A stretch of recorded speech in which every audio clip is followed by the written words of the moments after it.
Bom dia, pessoal.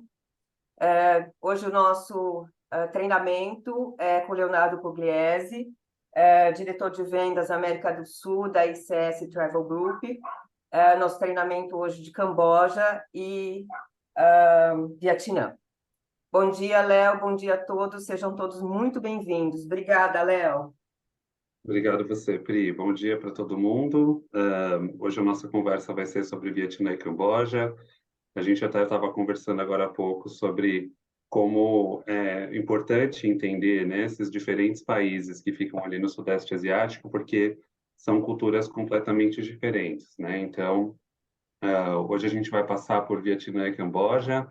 São países que ficam bem ali nos arredores de Tailândia, né, Sudeste Asiático, e que são bastante diferentes da Tailândia. Então, cada um tem uma história, cada um tem uma cultura diferente, costumes e, obviamente, países com geografias e opções muito diferentes, né? Então, é bastante informação. Eu vou até tentar fazer uma coisa para que vocês sintam realmente um overview e para que vocês entendam o produto. Então, eu não vou me ater a questões de hotel, nomes, enfim. A ideia é que realmente vocês consigam entender o destino em termos gerais e que saibam para quem oferecer e de que maneira oferecer, né? Esses destinos, porque são dois destinos desafiadores, mas que o público brasileiro gosta bastante e tem pedido cada vez mais, né?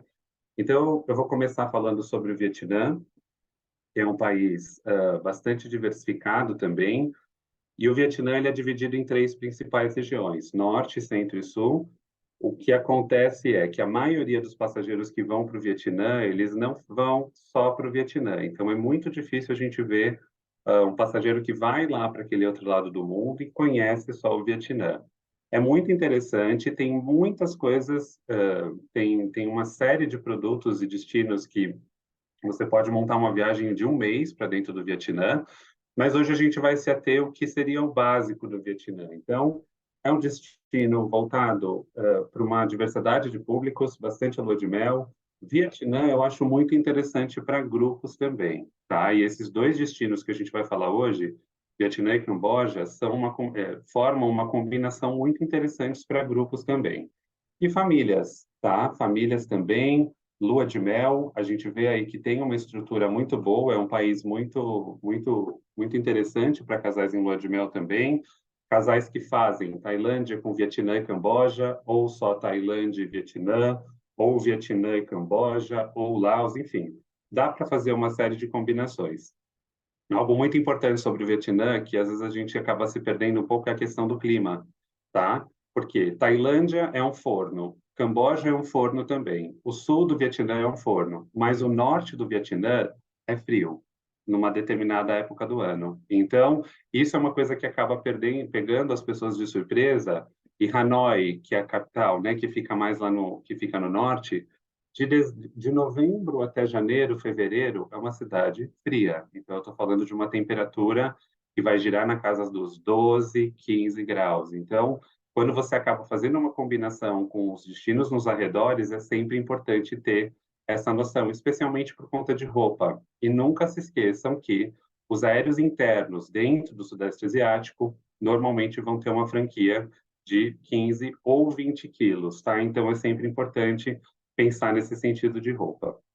De maio a outubro no norte, quente e úmido, e no sul, basicamente, né, onde está Ho Chi Minh ou Saigon, que é a cidade principal do sul, muito quente o ano inteiro. E aí o que muda um pouquinho é a questão da época de chuvas, que casa mais ou menos com a época de chuvas da Tailândia, que iria de mais ou menos de maio até setembro, outubro, tá? Então, tem essa diferença, é super importante lembrar. Com relação à zona, né, do fuso horário, tá exatamente como a Tailândia, 10 horas à frente do Brasil, e a moeda é o dong, né, vietnamita. De novo, é uma moeda com muitos zeros. Eu acho que também esse é um outro ponto, gente. É uma cultura muito diferente. Eu sempre falo que vocês, agentes de viagem, sempre vão ter esse gancho, porque é um país que, a não ser que o passageiro tenha muita experiência, é sempre recomendado você fazer uma viagem com roteiro fechado, tá? Pelo menos de transfers e tours e aéreos internos. E lembrando novamente, sempre faça um aéreo interno com a operadora, tá? Porque isso pode gerar uma série de problemas, por exemplo, se o passageiro tem um voo cancelado, nunca se esqueçam do fuso horário, que também é um ponto muito importante. Brasileiros, como a maioria das nacionalidades, vão precisar de visto, tá? O visto antes era muito complicado, tinha que mandar o passaporte para a embaixada do Brasil. Depois da pandemia, eles acabaram facilitando muito. Então, hoje o visto ele é online, ele tem um custo de US$ 25, você consegue tirar esse visto em mais ou menos 5 dias úteis, tá? É bem fácil, bem tranquilo. Obviamente, é sempre necessário preencher as informações com bastante cuidado, especialmente ponto de entrada e saída, informações de passaporte, mas no geral é uma experiência bem fácil que as agências podem fazer de maneira tranquila, tá? Sempre, então, eu recomendo essa questão do visto online, o que acabou facilitando bastante. Vou começar falando do norte, né? Como eu já comentei, o Vietnã ele é dividido em três, ele pode ser dividido em três principais regiões, e a principal cidade do norte do Vietnã é Hanoi, e Hanoi é uma cidade muito conectada com relação a voos. Então, todos os principais hubs de conexão dos passageiros que vão daqui para a Ásia vão ter voos diretos para Hanoi. Dubai, Doha, Istambul, Abu Dhabi, além de voos diretos de praticamente todos os destinos nos arredores. Bangkok, Chiang Mai, Laos, Siem Reap, Singapura, Pequim, Japão, Hong Kong. Então, ou seja, é possível você chegar por Hanoi saindo daqui do Brasil. Tarifas às vezes diferenciam um pouco, muita gente vai via Bangkok. É legal, sempre tem em consideração que de Bangkok até Hanoi dá mais ou menos 1 hora e meia, quase 2 horas. Do Laos, que fica bem ao lado do Vietnã, aqui na parte de cima, é muito fácil você pegar um voo, por exemplo, de Luang Prabang, a gente vai falar no Laos numa próxima capacitação, mas você consegue, por exemplo, sair da Tailândia, ir para o Laos e do Laos direto para o Vietnã, e aí você consegue fazer essa experiência no Vietnã. De novo, quando o passageiro não tem tanto tempo para o Vietnã, ele acaba ou fazendo o norte ou fazendo o sul. Então, a experiência do norte, ela se resume a essa nossa primeira parte do Vietnã, que seria Hanoi com Halong Bay, tá? Então, tem muitas experiências que são possíveis de realizar para o norte do Vietnã, mas as principais dela, com certeza, sem sombra de dúvida, são Hanoi e Halong Bay. Quantas noites em cada? Se ele for fazer só o norte, a gente faria mais ou menos 2 ou 3 noites em Hanoi e 1 ou 2 noites em Halong Bay, tá? Então, Hanoi é uma cidade muito histórica, acho que essa é uma diferença crucial dentro do Vietnã. O norte ele é muito mais voltado para uma cultura mais tradicional, uma coisa mais de etiqueta, as pessoas são um pouco mais simples. O bairro, com certeza, onde eu sempre recomendo do passageiro ficar é nesse Old Quarter, que seria o distrito um pouquinho mais antigo, que fica do lado do French Quarter, que é uma zona mais tradicional. Quando a gente pensa em Hanoi, a gente pensa meio que nessa visão que vocês estão vendo, as ruas lotadas de motocicletas, isso é até uma questão cômica, chega a ser cômica e às vezes até meio perigosa, porque a gente não está acostumado a atravessar a rua com tantas motos passando. E uma dica que os vietnamitas dão é: só vai, não fica parando no meio da rua, porque as motos eles já sabem como desviar das pessoas, então esse é um detalhe que às vezes acaba pegando no começo, tá? Vietnã, ela teve influência, foi colonizada pela França. Isso são alguns detalhes que a gente vê na cultura, por exemplo, principalmente na gastronomia. A gente vê uma influência francesa, então eles consomem pão, eles consomem laticínios, o que virou até uma questão de uma fusão bem legal. Eu acho, fazendo uma comparação, que a comida do Vietnã ela é mais fácil para o nosso paladar, para a gente se acostumar do que uma comida da Tailândia, Laos ou outros países, porque alguns ingredientes a gente já tem um pouco de familiaridade, mas eles têm muitas sopas, muitos caldos. Essa é a sopa mais conhecida, que é o pho, que é maravilhosa, é uma sopa que eles tomam no café da manhã, almoço e jantar, qualquer hora do dia. Então, é um país com uma culinária bastante diversificada. Aqui vocês veem é um exemplo de uma rua de Hanoi, como funciona a questão de trânsito caótico, e aqui eu vou mostrar para vocês alguns lugares por onde a gente passa, um city tour em Hanoi. Um deles é o Templo da Literatura. Eu não esqueci de comentar, mas com relação à religião, no Vietnã ela é um pouco diferente. é um país que tem budismo, tem confucionismo e tem taoísmo também. Então, é um país que tem essas três religiões, confucionismo e taoísmo derivando de uma cultura mais chinesa. Então, dentro da questão da cultura do Vietnã, a gente tem alguns aspectos que remontam muito à cultura chinesa, e o aspecto religioso é uma delas. Então, a gente vai ver templos dedicados a Confúcio, também dedicados ao taoísmo e também ao budismo. Esse templo da literatura, ele é considerado como a primeira universidade do Vietnã, então tem tipo 1000 anos e foi dedicado para Confúcio. É um lugar muito interessante e frequentado por estudantes também, que vão fazer homenagens e oferendas em períodos de provas. Sempre turmas, depois que eles se formam na faculdade ou na escola, eles fazem dão uma passada. E é até engraçado porque tem umas tartarugas, tartaruga tem significado de conhecimento, então, quando a gente está lá, a gente vê os estudantes passando a mão no pé da tartaruga ou na cabeça, porque eles acreditam que ela passa conhecimento. Então, são hábitos bem interessantes, tá, por conta disso. Um outro ponto que é obrigatório, né, quando a gente conhece o Hanoi, é o mausoléu do Ho Chi Minh. Lembrando que o norte do Vietnã tem muito uma questão muito forte ligada ao comunismo e toda a história comunista do Vietnã. Ho Chi Minh foi a pessoa responsável, né, pela independência do Vietnã, num movimento aí bastante demarcado. E o mausoléu do Ho Chi Minh é um lugar onde a gente passa por uma visita a Hanoi. É um lugar assim muito interessante, mas ao mesmo tempo sombrio. Eu não sei se alguém que está assistindo já visitou esse mausoléu, mas você tem que andar filas quilométricas com muitos guardas por todos os lados e o corpo do Ho Chi Minh ele está embalsamado numa câmara escura dentro dessa construção que vocês estão vendo. Então não pode entrar de bermuda, não pode usar boné, não pode olhar para o lado, não pode apontar para ele, não pode fazer absolutamente nada. Então, a gente tem que estar pronto para essa questão cultural. E o Ho Chi Minh ele é a figura mais respeitada dentro da modernidade ou da atualidade do Vietnã. Tem um lago muito bonito também ao lado desse Old Quarter. É uma cidade muito bonita, muito arborizada, então é um lugar bastante tranquilo, tá? E lembrando essa questão da temperatura.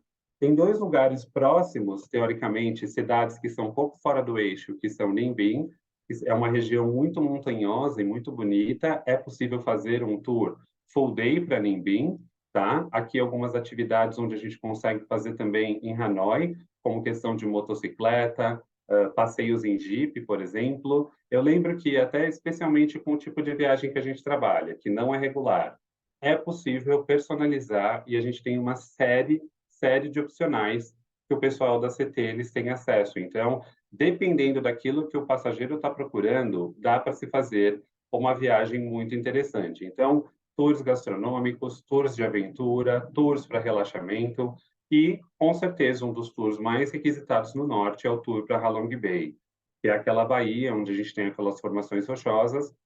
Em Halong Bay, o passageiro ele vai encontrar os barcos, que são barcos grandes, com cabines, e em Halong Bay é feita a experiência de você pernoitar em um desses barcos.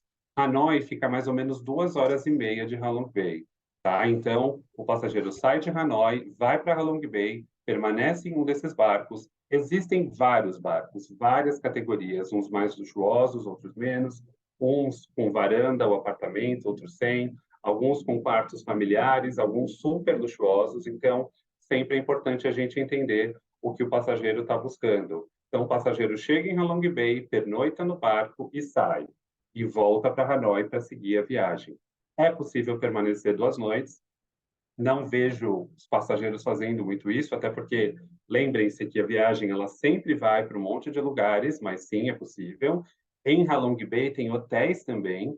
O que acontece, às vezes, com grupos é que um ou outro passageiro não gosta da questão de permanecer no barco, então ele pode pernoitar num hotel nas margens de Halong Bay, tá bom?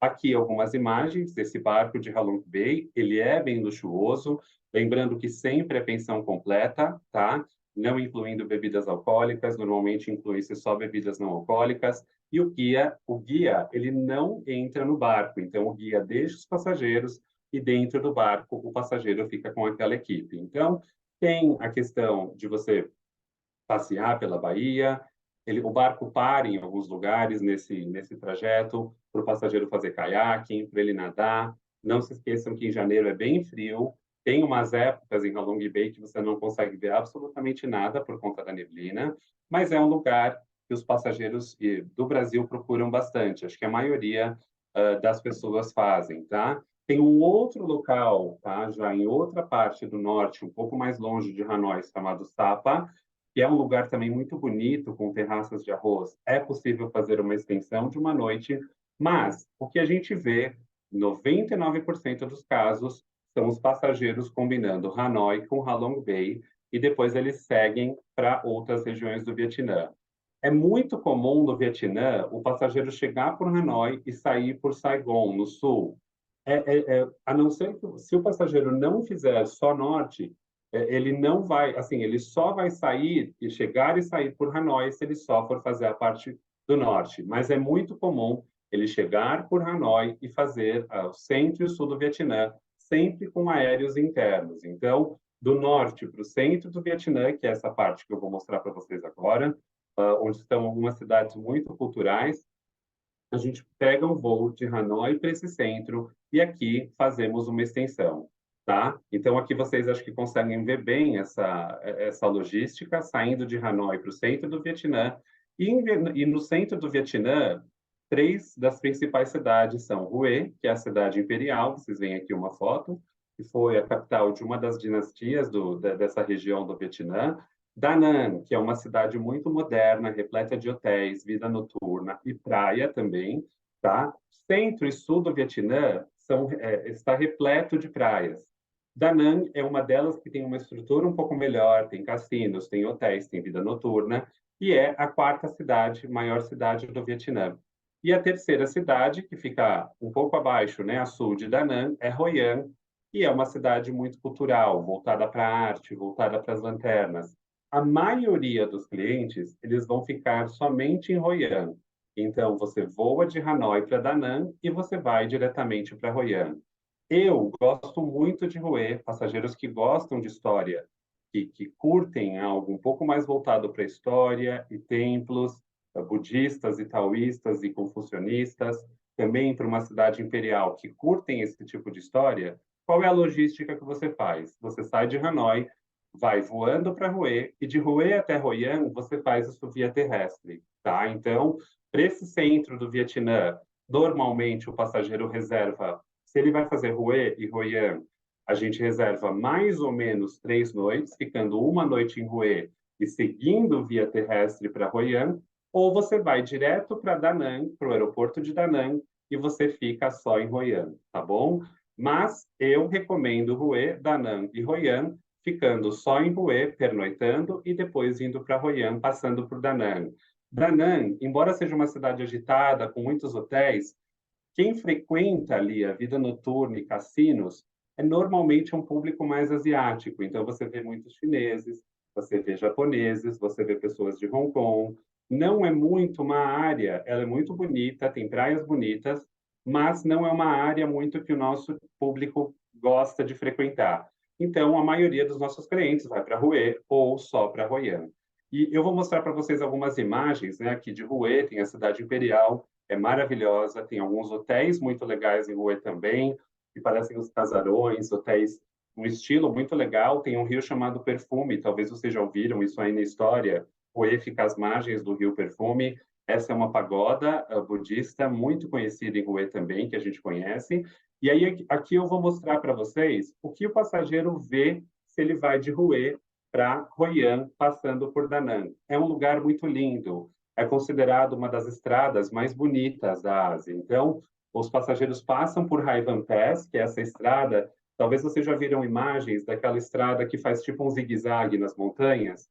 Isso fica aqui em Hai Van Pass. É muito, muito lindo. Esse trajeto de Hue até Hoi An, você faz em mais ou menos 3 horas, 3, 4 horas. Então, é um trajeto muito bonito. Essa imagem vocês com certeza já viram na Ásia. Isso também fica num trajeto, tá? Essa Golden Bridge, que é uma ponte.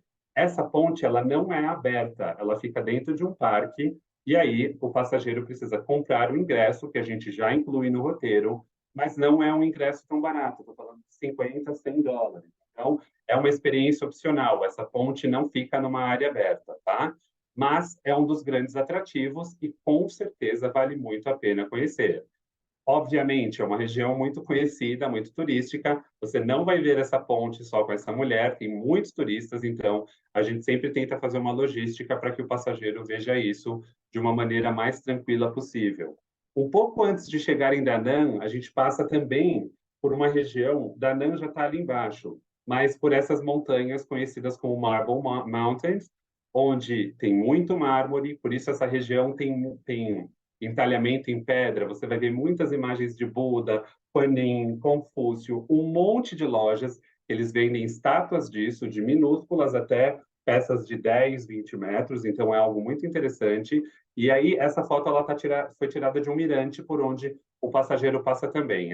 Esse lugar é conhecido como Marble Mountains. Chegando em Hoi An, é uma cidade muito bela, muito bonita, muito charmosa. O passageiro normalmente fica 2 noites. Tem muitos hotéis em Hoi An. Sempre vou recomendar os hotéis localizados na região central. Porque de tarde, mais para o final da noite, aliás, o dia todo, você passeia pelas ruazinhas, passeia por cafés. Lembrando que no Vietnã as pessoas consomem muito café, o que é uma coisa que eu amei quando eu fui para lá. O Vietnã é o maior produtor de café da Ásia, então tem muitos cafés, tanto em Hanoi, quanto no centro, quanto em Ho Chi Minh também, embora eles consumam chá. E o muito legal do café, por aí tem vários bares em Goiânia, eles servem café com sal, café com ovo, tem muitas receitas, gente, e são deliciosas. Esse café com ovo, por exemplo, é uma espécie de uma gemada com café. Então, é uma experiência muito legal e eu convido vocês a experimentarem. Para quem gosta de café, é um paraíso, tá? Então, em Hoi An, é possível fazer várias atividades em bike, em scooter. De novo, tem muitos opcionais, mas é uma cidade que, se o passageiro vai para lá, o que a gente faz normalmente é um tour half day, um tour de meio-dia, e no restante do tempo o passageiro fica tranquilo para passear, porque é uma cidade muito charmosa. Tá? Então, tem um riozinho, dá para fazer passeio de barquinho. É uma cidade para você descansar. Eu acho que é um lugar legal que depois de você passar pelo caos de Hanoi, você vem para cá e descansa um pouquinho. Obviamente, Halong Bay também é um lugar muito tranquilo. Eu acho que Vietnã, ele tem muito desses contrastes. Então, Hanoi no norte e Saigon, Ho Chi Minh no sul, são cidades muito grandes, são metrópoles. E aí, você vai passando em lugares calmos. Então, você acaba fazendo uma viagem bem equilibrada, passando por todos esses pontos. Aqui da Nan, vocês conseguem ver também uma imagem. Aqui tem essa Lady Buda, que seria a Kuan Yin. É um lugar lindíssimo também, que você pode passar quando você está indo de Hue até Hoi An. Então, tudo é muito flexível. Você passa por diversos lugares, passa por mirantes, e é uma região que eu definitivamente recomendo quando a gente vai para o Vietnã. Então, se o passageiro pode fazer essas 3 regiões, você vai ter conteúdo, você vai ter muitos lugares para conhecer. E, de novo, é possível fazer uma viagem de 10, de 15, de 20 dias, se o passageiro tiver tempo, tá? Agora, partindo para o sul do Vietnã, né? Sul do Vietnã já completamente diferente, tem um outro tipo de influência, é um lugar quente, conforme eu comentei, e é um lugar também com muitas praias, muita natureza, tem um outro padrão de experiência. O sul do Vietnã, acho que até por conta do calor, as pessoas têm um jeito mais tranquilo, elas são mais receptivas. Em Hanoi, enfim, por conta de termos culturais, Hanoi as pessoas são um pouco mais frias. No sul do Vietnã, elas são um pouco mais receptivas, tá? E aí aqui a gente tem Saigon, que é Ho Chi Minh, como a principal cidade, é uma cidade mais moderna, tem muito do Ocidente em Saigon. Então, para quem gosta de cidade grande, shopping, modernidade, Saigon é o lugar. Então, quando a gente faz esse paralelo norte sul, o sul ele tem muito mais do Ocidente do que o norte do Vietnã, tá? Até por questões de guerra também, apoio. O Ocidente esteve muito presente aqui durante a Guerra do Vietnã, sempre influenciando, e o Norte muito mais comunista, então você vê um contraste muito grande, tá? E muito mais de Ocidente aqui em Ho Chi Minh. Muitos hotéis em Ho Chi Minh, aqui você vai ver Mandarim, vai ver vários nomes de hotéis super luxuosos, em Hanoi também, mas aqui com uma estrutura um pouco mais voltada para nomes ocidentais, tá? E eu acho muito interessante, porque você acaba tendo esse contraste. Se o passageiro quer fazer, não tem tempo e ele tem mais esse perfil, dá para você fazer só Saigon. Saigon, né, Ho Chi Minh, fica muito próximo de Singapura, do Camboja. Então, o passageiro tem a chance de fazer essa extensão só para o sul do Vietnã, e Saigon seria o ponto principal. Então, Saigon a gente vai ver muito também de França. Então, tem uma catedral lá de Notre Dame. O Correio, os Correios são muito bonitos. O Gustave Eiffel, que fez, né, que desenhou a Torre Eiffel, vários monumentos e construções de Saigon foram desenhadas por ele. Então, de novo, tem muito de França no Vietnã, e é uma cidade muito bonita, tá? Que leva hoje o nome de Ho Chi Minh e o nome anterior, durante a colonização da França, era Saigon, tá? Os vietnamitas, os mais locais, eles ainda falam só Saigon, mas o nome oficial da cidade hoje é Ho Chi Minh City, tá? E o aeroporto é Ho Chi Minh City, que também, além do de Hanoi, Ho Chi Minh também tem voos diretos de Dubai, de Doha, tá? E de vários outros pontos. Por isso que também é uma possibilidade de porta de entrada dentro do Vietnã. Então, aqui acho que é possível você ter uma experiência bem legal voltada para as cidades. Tem um lado também de guerra muito forte, tá? Por exemplo, esse museu da guerra é um local que costumamos incluir para a experiência dos passageiros, que fala muito sobre a guerra do Vietnã. É um lugar, culturalmente falando, bastante pesado, com fotos, imagens, detalhes sobre a questão da guerra do Vietnã, que acabam, às vezes, sendo bem pesados. Então, passageiros que não curtem muito essa história e que se chocam facilmente, às vezes a gente nem recomenda passar por aqui. De novo, nós trabalhamos com viagens sob medida. Então, se, por exemplo, o passageiro está lá no City Tour, não quero entrar nesse lugar, não tem problema nenhum. O guia sempre vai ter essa flexibilidade, até porque não é um tour regular, tá bom? A gente não trabalha com tours regulares. Um outro ponto que é muito famoso dessa região próxima são os túneis de Cuti, que são aqueles túneis usados pelos vietnamitas durante a Guerra do Vietnã. Também é uma experiência muito legal, muito cultural, embora para quem tenha claustrofobia, não é uma atividade que a gente recomenda, mas muitos passageiros gostam de conhecer também, aí ligado a essa questão da guerra, tá? Então, o sul do Vietnã, ele está muito próximo do Mekong, do rio, do delta do rio Mekong. É possível fazer um full day para você conhecer, né, onde o rio Mekong desemboca no mar. É muito bonito, tem várias comunidades locais, vários aspectos culturais que são interessantes, e você consegue fazer o tour para o Mekong do Delta numa extensão, por exemplo, você pode fazer como um day tour, por exemplo, voltando para Hanoi. Isso é muito legal, embora, de novo, é muito difícil o passageiro ter tempo para fazer essa experiência, mas saibam que o rio Mekong ele desemboca nessa região que está relativamente próxima de Ho Chi Minh, tá? Perto, aqui não coloquei nenhuma imagem, mas na parte sul, lembrem-se que hoje a gente não vai entrar na questão de praias do Vietnã, mas existem várias praias conhecidas na parte sul do Vietnã, como Nha Trang, tem Phu Quoc, tem Cam Ranh, várias. Eu acho que nesses 2 anos, né, que eu tenho trabalhado com DMC, uma vez apenas a gente reservou para uma família praia no Vietnã. Mas saibam que sim, existem muitas opções de praia, mas aí algumas praias têm um apelo um pouco paradisíaco, mas a maioria delas não, tá bom? E elas são frequentadas por europeus, por asiáticos, por vietnamitas também, e tem vários hotéis muito bons. Por exemplo, tem um Six Senses que está em Ninh Van Bay.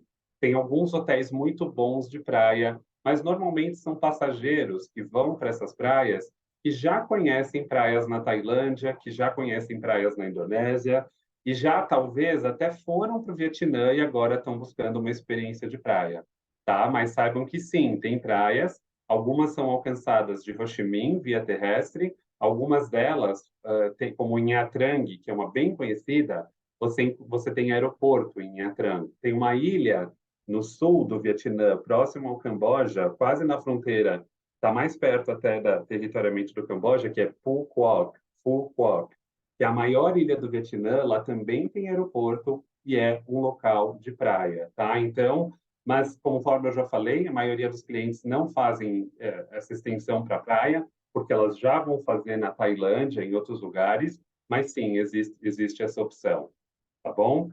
Então, acho que esse é um resumo do Vietnã, né?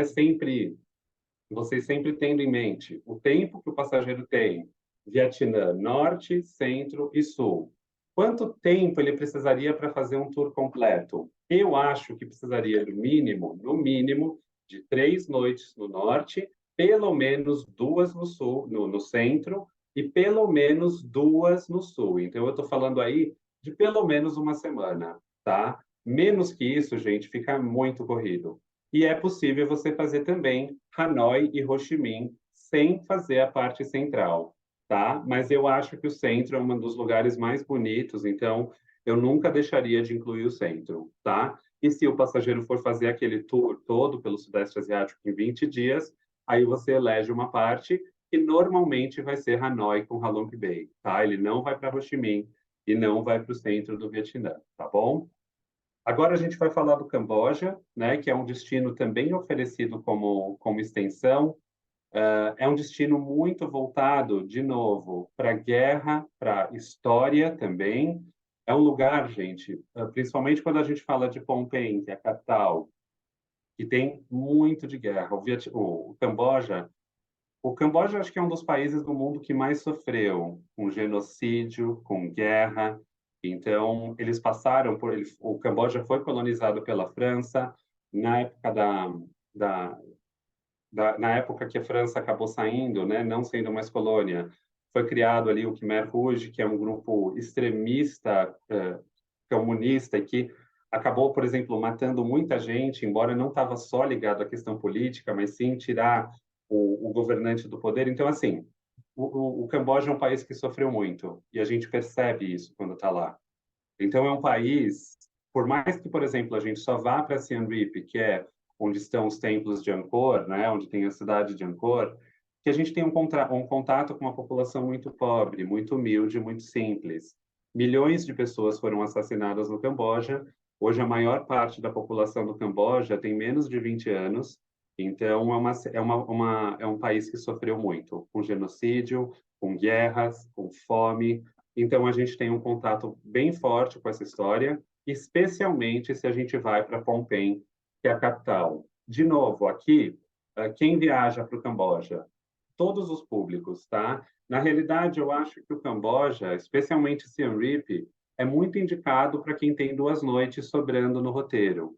Então, por exemplo, fiz um tourzinho de Tailândia, 10, 15 dias, tenho 2 noites sobrando. Você pode ir para o Camboja, faz essa extensão de 2 noites e depois você volta, tá? Então, é um lugar simples, é um lugar muito de história, é um lugar quente também, tanto Phnom Penh quanto Siem Reap, né? Aqui o clima vai se parecer muito com o da Tailândia, que vai ter aquela época das monções. Então, assim, você vai ter essa divisão, novembro até maio, alta temporada, com a temperatura um pouco menos quente e com menor possibilidade de chuva, e a gente tem a época de chuvas que vai de junho até outubro. A moeda é o riel cambojano, embora na maioria das situações você não vai nem trocar dólar por essa moeda, porque você vai usar dólar praticamente em todo lugar. Outra moeda que aceita no Camboja é o baht tailandês, especialmente se você está indo só para Siem Reap, tá? Que não é a capital. Então, Siem Reap, por exemplo, que é esse lugar de história, ele é muito turístico, então ele é completamente voltado para o turismo. Por isso que o dólar, às vezes eles vão até preferir que você pague em dólar do que pague na moeda local, tá? O visto para o Camboja, antes ele era feito só a chegada, hoje ele pode ser feito, e eu sempre recomendo que ele seja feito de forma online. Também é muito simples tirar esse visto para o Camboja. Em coisa de 3, 4 dias você consegue tirar esse visto online. Sempre vejam bem com detalhes as informações. do formulário online. O pagamento é feito em cartão de crédito, assim como o visto para o Vietnã também. E aí você tem aqui o visto em 3 passos e tudo mais. O procedimento ele está bem simples, tá? Na realidade, gente, todos esses países, Laos, Vietnã, Camboja, ou para onde a gente precisa emitir o visto, todos esses agora têm um sistema online e que começou durante a pandemia. Antes, o visto era a chegada aqui no Camboja e acabava sendo meio complicado porque as filas eram muito grandes, tá? Pode ser feito a chegada ainda, mas sempre vou recomendar fazer com antecedência, tá? Então, aqui a gente consegue ver a posição do Camboja, né, perto da Tailândia e do Vietnã. Singapura está aqui para baixo da Malásia, então está meio que no centro. E a gente tem voos também das principais cidades para Siem Reap, então tem do Vietnã, tem da Tailândia, tem de outros pontos também, tem da Malásia, e você pode usar o país como uma extensão. Aqui onde eu estou passando o mouse é Phnom Penh, que é a capital, mas a maioria dos passageiros vão só para Siem Reap para fazer essa parte de história. E aí aqui eu vou mostrar para vocês algumas imagens de Phnom Penh. Lá tem um palácio real, tem várias pagodas. Aqui no Camboja, a gente está falando de um país majoritariamente budista. Então aqui tem um palácio real, tem até um Buda Esmeralda dentro dele, tem várias pagodas espalhadas pela cidade. Tem também, conforme eu comentei com vocês, essa parte de guerra muito presente. Então, vários museus e locais e monumentos dedicados às pessoas que morreram na guerra, lugares muito históricos também. Então, muitas pessoas que passam por Phnom Penh, elas ficam com uma impressão, assim, que a carga histórica de Phnom Penh, ela é muito forte. Então, é uma cidade que tem essa coisa, não é pesada, acho que talvez, não sei se pesada é essa palavra, mas a gente consegue entender um pouco mais do que aconteceu com o Camboja do que se você vai apenas para Siem Reap, tá? 99% dos passageiros vão só para Siem Reap. Passageiros que curtem história colocam Phnom Penh também. Então, tem o Palácio Real, tem mercados, é uma cidade um pouco maior. Tem vários mercados locais, vários monumentos da independência. Conforme eu já falei para vocês, Camboja também foi dominada, né? Foi colonizada pela França, Laos, Camboja e Vietnã, tá? Que era conhecido como a Indochina Francesa. Então, é uma região com bastante história, uma cidade com muita história. O principal ponto, né, destino dos passageiros daqui é Siem Reap, certamente. Lá, o principal foco é a cultura Khmer e os templos e as ruínas de Angkor. Qual é a quantidade de dias recomendado? Para a maioria dos passageiros, 2 noites são suficientes para você ter o contato com a cultura Khmer. São muitos templos, muitos. Estou falando de 72 templos. A gente tenta até balancear um pouco. Eu vou mostrar para vocês aqui alguns pontos e passeios que a gente costuma balancear para o passageiro não ficar só na questão do templo. Então, aqui, vocês podem ver, tem vários vilarejos, tem Tonle Sap Lake, que é um lugar muito bonito para onde você pode fazer um passeio de um dia. Eu vou mostrar aqui algumas imagens. Então, uma presença enorme de templos. Aqui vocês podem ver o mapa da cidade de Angkor. Às vezes confunde um pouco essa questão de Angkor, Angkor Wat, Angkor Thom. Na verdade, a cidade se chama, a cidade histórica, né? Se chama Angkor. Angkor Wat é um templo, que é o maior deles. Angkor Thom era uma região administrativa, e essa região é muito antiga, de séculos atrás. Era a capital do Império Khmer, que dominava basicamente toda a região do que é o Camboja hoje, e Angkor, hoje a gente tem ruínas, ficou muito tempo, todas essas ruínas ficaram por baixo praticamente de uma floresta, até que foi descoberto, e aí teve uma exploração por parte de um europeu, que aí começaram a descobrir essas ruínas, e hoje virou um parque histórico, tá? Então, são todos esses templos, acaba tendo uma até o passageiro às vezes fala, ah, é muito parecido. Por isso que a gente tenta dar uma equilibrada e uma quebrada para que eles conheçam os principais.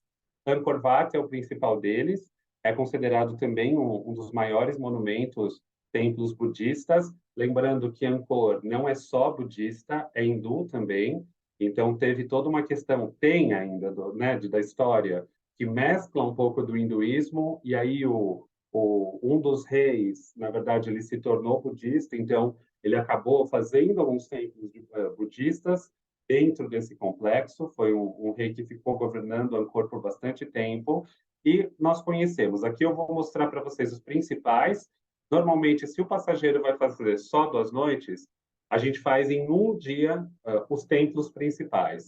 Se ele vai ficar 3 noites, dá para você dividir os passeios pelos templos em 2 dias inteiros, colocando alguns locais não relacionados a templos que acabam dando uma equilibrada. Então, o Bayon é um templo budista, na minha opinião, um dos mais bonitos. Lembrando que a gente anda por ruínas, então muitas pedras. Passageiros com dificuldade de locomoção, a gente precisa ter um certo cuidado, porque não é um lugar acessível para passageiros que não conseguem andar. Você até consegue ir em algumas ruas para observar de longe, mas para você entrar e subir e nos locais onde são permitidos nesses templos, você cansa e você precisa estar preparado para subir em pedras. Tem muitos buracos, tem aranhas, tem bichos, porque isso realmente está no meio de uma floresta, gente. E é quente, é quente. Acho que um dos momentos onde um dos dias mais quentes, dos 2 dias mais quentes da minha vida, eu passei explorando esses templos. Então você precisa estar preparado, tomar muita água, porque realmente é muito quente. Angkor Thom, então, era uma região mais administrativa, com vários elementos. Vocês vão ver que os templos quimeras, eles têm uma estrutura, né, dos prangs, que são essas estruturas mais elevadas, muito parecidas. Em outros países, a gente tem, como Tailândia, é totalmente diferente. Embora você, às vezes, vai encontrar em algum templo ou outro alguma influência, porque tem um pouco do hinduísmo, tem budismo também. Então, isso tudo é muito rico, culturalmente falando. Voltando para Angkor Wat, rapidamente, uma coisa que a gente costuma fazer é o nascer do sol, para você ver o sol nascendo em Angkor Wat. O passageiro que faz isso, normalmente ele sai do hotel por volta de 4 horas, 4h30 da manhã, para você chegar nesse local e conseguir pegar um lugar bom para você conseguir ver o pôr do sol. Então, lembrando, é um lugar bastante turístico e com uma presença massiva aí de turistas do mundo inteiro, tá? Mas fascinante, maravilhoso. Com certeza um dos lugares mais fascinantes que eu já visitei. Então, Angkor Thom, né, como uma região mais administrativa, Bantean Srei, que é um outro templo que fica dentro do complexo, aí já hindu, dedicado a Shiva e Parvati, Taprom, que é um dos mais conhecidos, até por conta da Angelina Jolie ter gravado uma parte do filme Tomb Raider.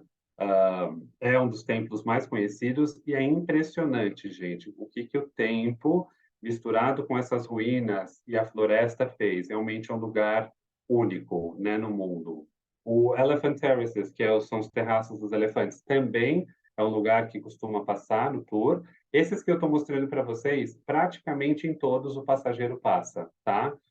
Neak Pean, que é um templo voltado para serpentes, já não costuma se passar muito, embora passageiros que gostam dessa pegada mais cultural a gente coloca também. E aí aqui eu vou mostrar para vocês 3 opções que a gente costuma colocar dentro do roteiro para dar uma equilibrada com essa carga de templos e cultura, tá? Uma delas é uma visita a um vilarejo, né, que é esse vilarejo de Preah Dak, que fica próximo à região de Siem Reap. Lá eles fazem esse macarrão, que é um vermicelli feito de arroz. E é muito legal porque os passageiros podem ver como eles fazem essa massa, podem experimentar. No Camboja, sim, a cozinha tem um pouco mais de influência dos países vizinhos, tá? Então, tem bastante coisa de arroz, tem bastante arroz, tem um pouco de frutos do mar. É uma culinária bastante saborosa, tá? Bastante saborosa.